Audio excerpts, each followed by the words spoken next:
Mr. Chairman, I checked in early. Something's wrong with your list. I would just ask that somebody check it, okay? Thank you. My clerk says that you were not checked in. Not true. I'll talk to the clerk later. Yeah, we'll be right back. We'll be back to you offline, Senator Carper. These Democrats just go at each other tooth and nail. It's amazing. Senator Romney. Thank you, Mr. Chairman. I recall during the years of the last administration, particularly before the COVID crisis occurred, that there was a period of great, robust economic growth. And despite that, we were generating nearly $1 trillion a year in deficits, which of course added to the debt. I get a text every morning that tells me what the debt is today. And today, or actually yesterday, it went over $28 trillion in national debt. There was a member of the last administration, maybe I'm paraphrasing, but basically he said debt is good. When asked, hey, are you concerned about all this debt and the $1 trillion deficits, he said, no, debt's good.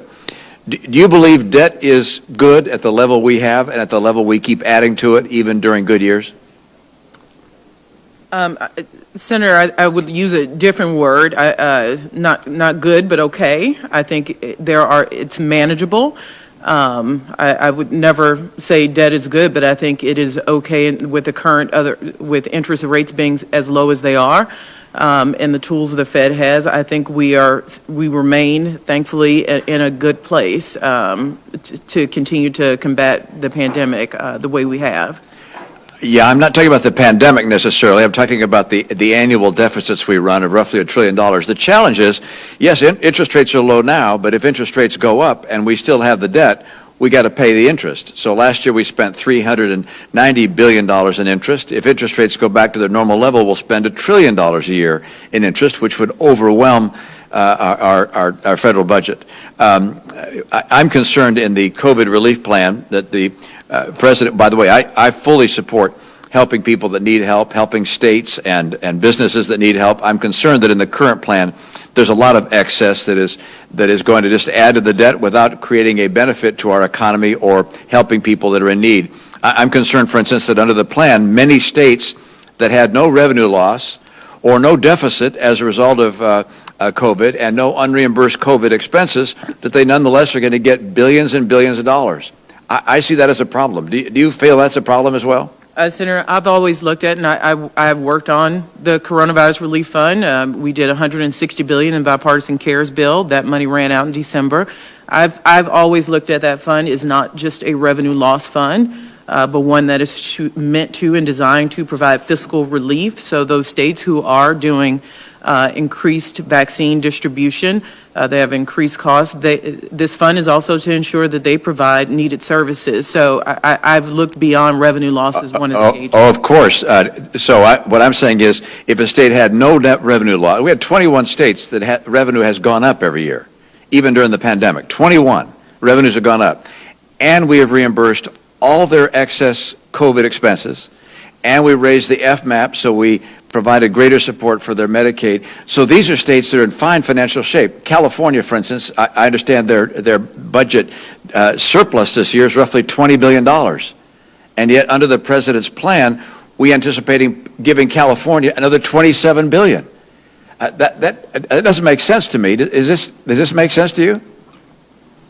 Yes, sir. If you consider the regular budget did not account for a pandemic, so if we want states to step in and do a lot of these COVID relief activities. Well, but all the COVID relief activities were reimbursed through the CARES Act, and anything not reimbursed is appropriately to be reimbursed. So I'm saying if the federal government agrees to provide all the funding necessary to reimburse COVID expenses that a state has, and it fills their budget gap from loss of revenue, I don't see a reason to give even more money to that state. I hope you'll look at that.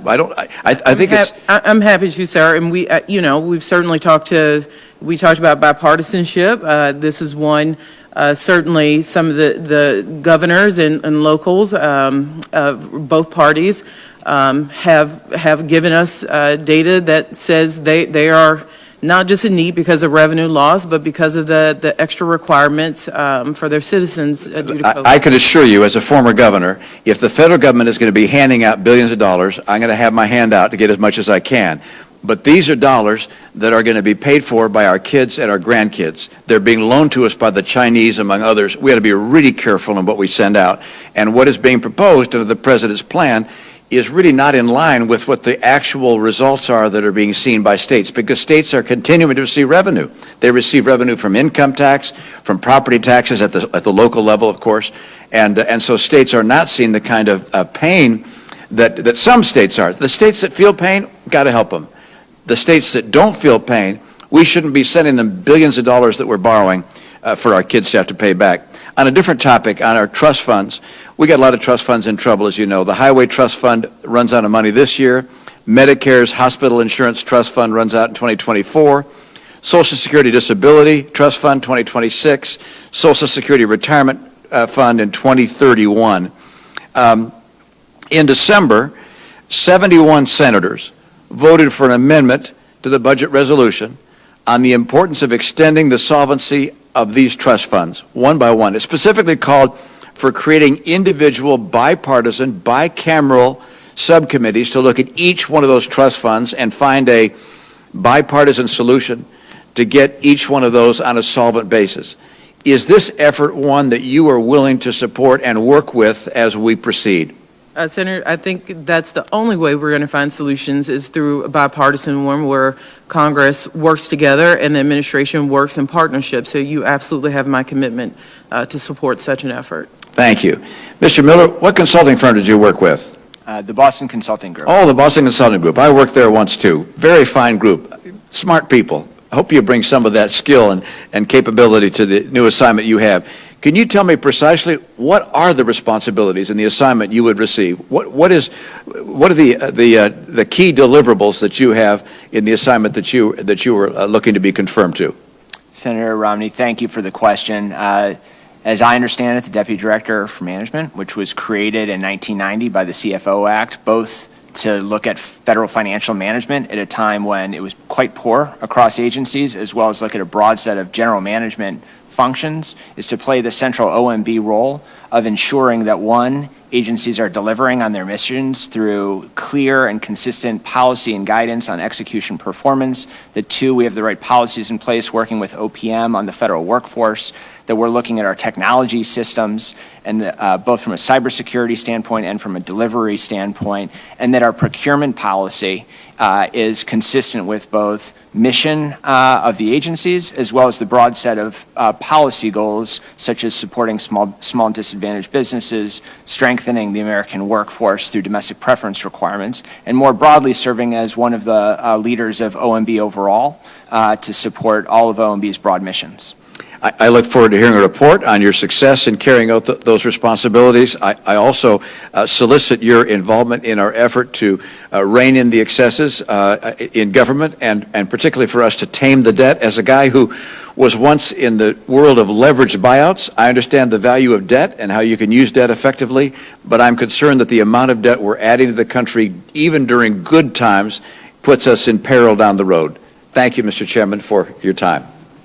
Thank you. Next, we have Senator Rosen joining virtually.